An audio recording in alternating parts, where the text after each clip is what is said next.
Guys, welcome back to our channel. അപ്പോൾ ഞാൻ ഇന്നലെ ഒരു വീഡിയോ ഇട്ടിട്ടുണ്ടായിരുന്നു ഈ ചാമ്പിക്കേനെ പറ്റിയിട്ട്. അപ്പം എൻ്റെ അനിയനായിരുന്നു ഈ ഒരു വീഡിയോയിൽ കണ്ടത്.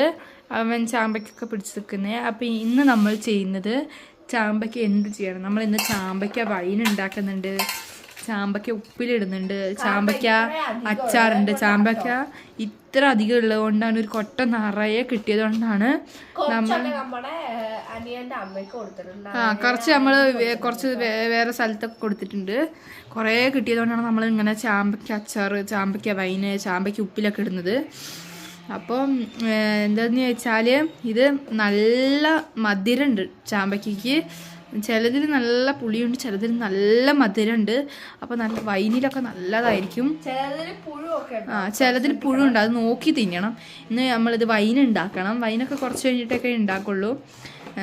അപ്പോൾ നമ്മൾ എന്താ കണ്ടോ, നല്ല അത്യാവശ്യം നല്ല പിങ്ക് കളറാണ്. നല്ല ചുവന്ന ചാമ്പയ്ക്കാണ്. നല്ല ഫിൽറ്ററും കൂടിയൊക്കെ, ഫിൽറ്റർ ഒന്ന് നമ്മൾ വെറുതെ ഒന്ന് ഇട്ട് നോക്കി.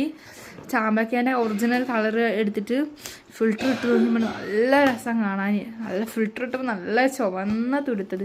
ഇപ്പോഴും തന്നെ കണ്ടില്ലേ നല്ല ചുവന്നത്. അപ്പോൾ ഫിൽറ്ററും കൂടി ഇട്ടാൽ എന്ത് രസമായിരിക്കും കാണാൻ. കണ്ടോ, നമ്മളിപ്പോൾ ചാമ്പയ്ക്കേൻ്റെ ഞെട്ടില്ലേ, ഇങ്ങനത്തെ ഞെട്ടുകൾ കണ്ടു. ഇങ്ങനത്തെ ഞെട്ടുകൾ എടുത്തിട്ട് അടർത്തി ഇങ്ങനെ ഇനി ഇതിനകത്തേക്ക് ഇടുക. നല്ല പൊട്ടുള്ളതൊന്നും ഇടരുത്. അപ്പോൾ ഇത് പൂത്തു പോകും പെട്ടെന്ന്. പൊട്ടൊക്കെ ഉള്ളത് പെട്ടെന്ന് പൂത്തു പോകും. അപ്പം ഇങ്ങനെ ചെയ്തിട്ട് നമ്മളിതിനെ നല്ലപോലെ തുടയ്ക്കണം. അല്ലെങ്കിൽ പൊടിയൊക്കെ ഉണ്ടെങ്കിൽ ഒരു സൈസ് ഒരു ഇതല്ലേ, പൂപ്പിലൊക്കെ പെട്ടെന്ന് പിടിക്കുന്നതല്ലേ. അപ്പോൾ നമ്മൾ ഒക്കെ ഇതാക്കണം, വേഗം തീർക്കാം. ഇത് വേഗം ഇതിൻ്റെ പണി തീർക്കുന്നുണ്ട്, നമുക്ക് വെറുതെ ഇരിക്കാം. കണ്ടോ. അപ്പോൾ മക്കളെ ബാക്കി നാളെ